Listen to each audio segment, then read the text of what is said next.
క్రీస్తునందు ప్రియ దేవుని బిడ్డలందరికీ యేసుక్రీస్తు వారి అతి శ్రేష్టమైన నామంలో శుభాభివందనలు తెలియజేస్తున్నాను. యోవేలు గ్రంథం 2వ అధ్యాయం 13-14 వచనాలు. మీ దేవుడైన యెహోవా కరుణా వాత్సల్యములు గలవాడును శాంతమూర్తియు అత్యంత కృపగలవాడయుండి తాను చేయనుద్దేశించిన కీడును చేయక పశ్చాత్తాపడును కనుక మీ వస్త్రమును కాక మీ హృదయములను చింపుకొని ఆయన తట్టు తిరుగుడి. యోవేలు మాట్లాడుతున్నాడు. దేవుని గుణగణాల గురించి చెప్తున్నాడు. యెహోవా కరుణ వాత్సల్యములు గల వాడును శాంతమూర్తియు అత్యంత కృప కలిగిన వాడు. నీవు నమ్మిన దేవుడు ఎవరో చెప్తున్నాడు ఇక్కడ. కరుణ వాత్సల్యము కలిగిన వాడు ఆయన అంటున్నాడు. శాంతమూర్తియు అత్యంత కృప కలిగిన వాడు. అందుకే అంటున్నాడు ఆయన తట్టు తిరగండి. పాపము చేసి కూలిపోయిన వారులారా, పాపము చేసి నష్టపోయిన వారులారా, పాపము చేసే జీవితాన్ని విషాదంగా మార్చుకున్న వారులారా, చాలు, ఇంత మట్టుకు చాలు, ఇకనైనా దేవుని తట్టు తిరగండి.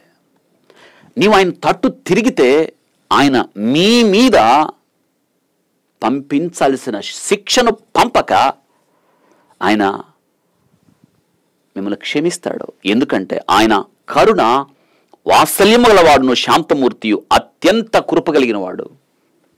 అందుకే అంటున్నాడు మీ వస్త్రములు కాదు చింపుకోవాలి, మీ హృదయాలు. పశ్చాత్తాపం అనేది హృదయములో నుండి రావాలి. హృదయాలు పగలగొట్టబడాలి. అందుకే అంటున్నాడు మీ హృదయములను చింపుకొని హృదయం పగిలిపోవాలి. పశ్చాత్తాపం హృదయంలో నుండి రావాలి. ఆయన యొద్దకు మీరు తిరగండి. చాలు, ఇప్పటిదాకా నష్టపోయింది చాలు, ఇప్పటిదాకా కోల్పోయింది చాలు, ఇప్పటిదాకా జీవితంలో విషాదాన్ని చవి చూసింది చాలు. ఆయన తట్టు తిరగండి.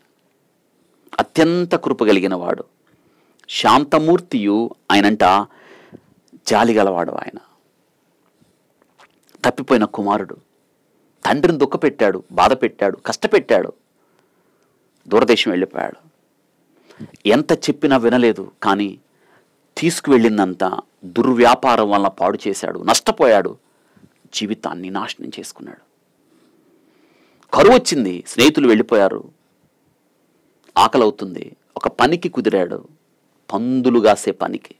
కనీసం ఆ మాట ఆ ఇంటి దగ్గర ఎప్పుడు వినిపించదు. ఆకలి అయిపోతుంది. అప్పుడు వాడికి గుర్తొచ్చింది ఏంటో తెలుసా? తన తండ్రి ఇంట పనివారికి సైతం సమృద్ధి ఉన్నదని. నేనెందుకు ఇక్కడ ఆకలితో చచ్చిపోవాలి?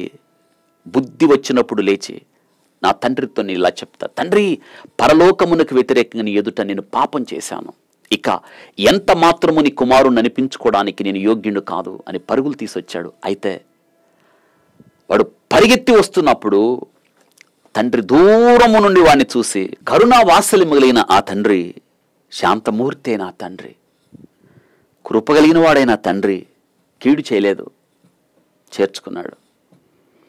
వాడిని కౌగిలించుకున్నాడు, వాడి మెడ మీద పడ్డాడు, ముద్దు పెట్టుకున్నాడు, ఏడ్చాడు. ఎవరక్కడ? విందు ప్రారంభించండి. ఈ నా కుమారుడు చనిపోయి బ్రతికాడు, తప్పిపోయి దొరికాడు. ప్రశస్త వస్త్రం, ఉంగరం, చెప్పులు. వాస్తవంగా తండ్రిని కాదనుకుని వెళ్ళిన ఈ కుమారుడు శిక్షకు పాత్రుడు, వెలివేయబడడానికి అర్హుడు. కానీ తండ్రి అలా చేయలేదు, చేర్చుకున్నాడు కుమారుడి స్థానానికి. అందుకే అంటున్నాడు మీ హృదయములను చింపుకొని వస్త్రములను కాక. ముందు పశ్చాత్తాపడాలి, మనం పశ్చాత్తాపడదాం. దావీదు పాపం చేసినప్పుడు పాపాన్ని కప్పిపెట్టాడు. నాతాను ప్రవక్తను పంపించినప్పుడు, నాతాను ప్రవక్త వచ్చి అతనికి ఒక కథ చెప్పినప్పుడు దావీదు కోపం వచ్చి ఒక మేకపిల్లకు బదులు 4 అన్నాడు. ఆ మనుష్యుడు నువ్వే అన్నాడు. దావీదు హృదయాన్ని చింపుకొని 51వ కీర్తన రాశాడు. పశ్చాత్తాపంతో, కన్నీటితో, ప్రభువా నన్ను క్షమించు, నన్ను క్షమించు, నేను పాపం చేశాను, దోషం చేశాను, నా అతిక్రమాలు నా ముందున్నాయి, నా పాపము నాకు తెలుస్తుంది, నన్ను కడుగు ప్రభువా, హిసోపుతో నన్ను కడుగు, నా అంతరంగ ముందు స్థిరమైన మనసు నూతనంగా పుట్టించు. నా రక్షణానందము నాకు ఇవ్వు. ఏడ్చాడు, ప్రభు క్షమించాడు. అదే అంటున్నాడు ఇక్కడ. ఒకవేళ ఆయన మనసు తిప్పుకొని పశ్చాత్తాపడి దేవుడైన యెహోవాకు తగిన నైవేద్యం పానార్పణను మీకు దీవెనగా అనుగ్రహింపడని ఎవడు చెప్పగలడు? మిమ్మల్ని క్షమించడని, లేవనెత్తడని, ధైర్యపరచడని, పోగొట్టుకున్న స్థానం ఇవ్వడని ఎవడు చెప్పగలడు? అందుకే రండి ప్రభు దగ్గరికి. తప్పిపోయిన గొర్రె ఏ రీతిగా అరుస్తుందో, ఆ తప్పిపోయిన కుమారుడు దూరంగా ఉండి ఏ రీతిగా కేకలు వేస్తున్నాడో, తప్పిపోయిన దావీదన్న ఈ గొర్రె వస్త్రమును కాక హృదయమును చింపుకొని దేవుని ఏ రీతికి ఎలుగెత్తి ప్రణమిల్లుతున్నాడో, తద్వారా దేవుడు వారిని ఏ రీతిగా చేర్చుకున్నాడో మనం కూడా పశ్చాత్తాపంతో మన వస్త్రములు కాక హృదయములను చింపుకొని విరిగి నలిగిన హృదయముతో ప్రభు దగ్గరికి వెళ్దాం.